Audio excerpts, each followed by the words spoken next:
না দিতে পারলে কি দিবা? আমরা একটা কুইজের আয়োজন করেছি, হ্যাঁ। আপনি যদি সঠিক উত্তর দিতে পারেন আপনার জন্য একটা লটারি থাকবে, লটারিতে বিভিন্ন ধরনের গিফট আছে। আপনার যেটা বাদ আপনাকে সেটা দেওয়া হবে, ঠিক আছে? তো আপনার প্রশ্নটি হচ্ছে, গোসলের পর কোন জিনিস ছোট হয়? গোসলের পর কোন জিনিস ছোট হয়? পশম।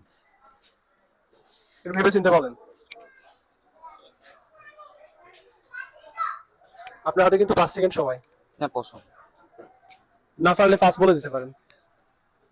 না, ঠিক আছে, লক পশম। করবো? হ্যাঁ, লক। But wrong answer. তো ভাই আপনাকে একটা প্রশ্ন করা হবে, আপনি যদি সঠিক উত্তর দিতে পারেন আপনার একটা লটারি থাকবে, লটারিতে বিভিন্ন প্রকার গিফট আছে, ঠিক আছে? আপনি যদি সঠিক উত্তর দিতে পারেন এই ক্ষেত্রে, উত্তর না দিতে পারলে আপনি ভিডিওটা পাস করে দেবেন, যে সঠিক উত্তর দিতে পারে তাকে আমরা গিফট দিয়ে দেবো, ঠিক আছে? তো গোসলের পরে কোন জিনিস ছোট হয়? গোসলের পরে কোন জিনিস ছোট হয়? আমরা কিন্তু সবাই ইউজ করি অ্যান্ড পজিটিভ অ্যান্সার। আমরা হচ্ছে শ্যাম্পু ব্যবহার করলে শ্যাম্পুটা ছোট হয়, সাবান ব্যবহার করলে সাবানটা ছোট হয়, আবার শাওয়ার চালাইলে শাওয়ারের পানিটা যত কমতে থাকে তত ছোট হয়। আচ্ছা, আমরা কি এটা নিয়ে নেব?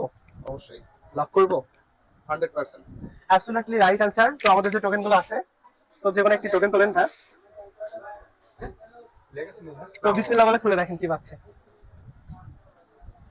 ও ভাই, চকলেট। ভাইয়ের একটা চকলেট পাচ্ছে। তো থ্যাংক ইউ সো মাচ ভাই আমাদের সাথে খেলার জন্য। আর